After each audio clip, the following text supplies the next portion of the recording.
police, partout, parce que la structure elle-même n'existe pas à Tigorben. Les tribunaux sont éloignés.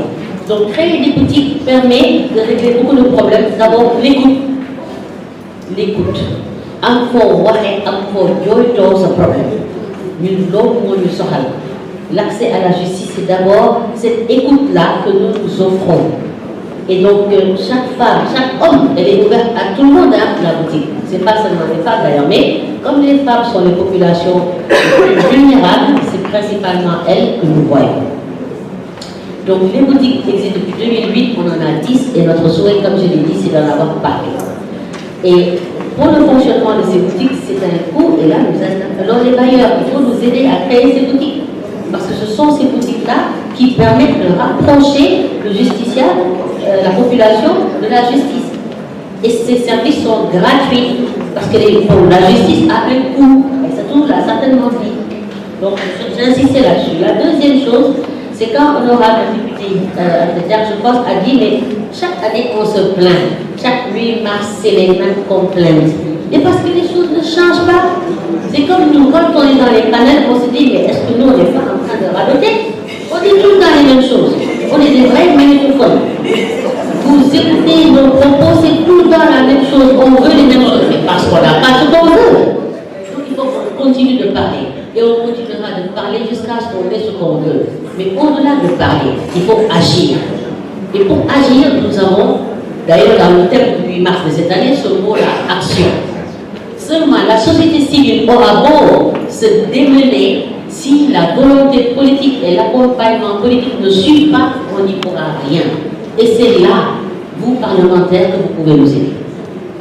C'est le législatif, c'est vrai, mais vous pouvez nous aider. Vous pouvez nous aider en participant à cette sensibilisation des autorités politiques pour que, justement, les lois dont nous revendiquons la modification puissent au moins connaître un début de commencement.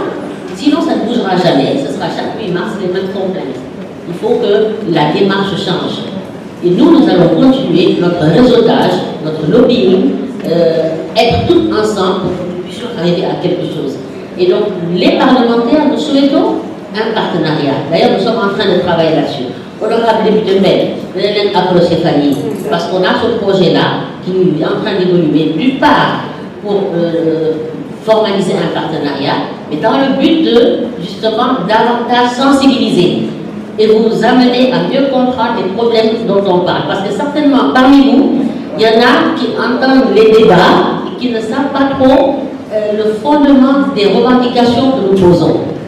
Et tout le monde n'est pas juriste, c'est vrai, mais il faut quand même les poser sous l'angle juridique parce que c'est une modification de texte, c'est législatif. Donc c'est votre travail. Et pour pouvoir le défendre à l'Assemblée, il va falloir que nous vous amenions, vous les femmes, à adhérer à ce combat. Et donc nous sommes vraiment preneurs du caucus des femmes, des médias parlementaires, pour y intervenir, pour y travailler, faire avec vous des sessions de renforcement de capacité, c'est extrêmement important. Et donc contribuer ainsi à la sensibilisation, parce que tout ce dont on a parlé, c'est un processus de déconstruction sociale. C'est lié, on parlera certainement de et ça prend du temps. Ce n'est pas quelque chose qui va arriver du jour au lendemain. Nous travaillons peut-être pour les générations de nos filles, de nos petites filles, mais il faut que le processus soit enclenché. Je voulais insister vraiment là-dessus et dire aussi au niveau des médias, nous avons un partenariat à faire. Parce que nous devons aider, vous devez nous aider à cette déconstruction sociale. Qu'on sorte des clichés, qu'on sorte des séries là où les femmes sont jongées, les hommes ne sont jamais jongés. Il y a un oustaz qui a dit, oustaz Ali Salmo, góor dafa war a jógee. Jigéen rek lay jógee, góor dafa war a jógee. Le toppatoo soxnaam. Oui, et l'éducation, et tout commence par les séries avec plein de clichés qu'on véhicule. Il faut qu'on arrive à créer des séries éducatives, davantage éducatives, sur tout ce dont on a parlé, aussi bien sur le numérique que sur les violences, que sur l'éducation des filles et des garçons. Parce qu'il ne s'agit pas d'éduquer que les filles, il s'agit aussi d'éduquer les garçons. Et les médias ont un très grand rôle à jouer là-dedans. Et si vous êtes en partenariat, nous on peut vous aider à créer les messages qui doivent passer. Voilà un peu ce que je voulais dire et insister sur le fait que, en termes d'éducation, nous travaillons à AGS sur la création de clubs de droit, humains, au niveau des écoles élémentaires, collèges, lycées.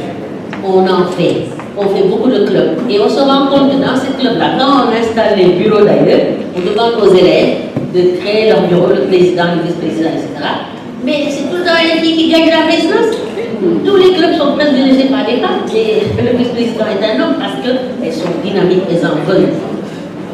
Et on les forme et on les éduque donc dans ces clubs-là, où on mélange filles et garçons. Donc, nous avons une déconstruction, nous avons une sensibilisation.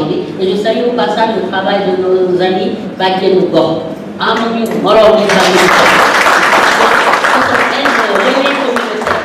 Et ce sont elles qui sont sur le terrain, qui nous relaient les problèmes au niveau des boutiques, mais aussi qui participent à nos sessions de formation, qui peuvent véhiculer les messages dont nous avons besoin qu'ils soient compris par la population. C'était un peu long, mais je me rappelle que je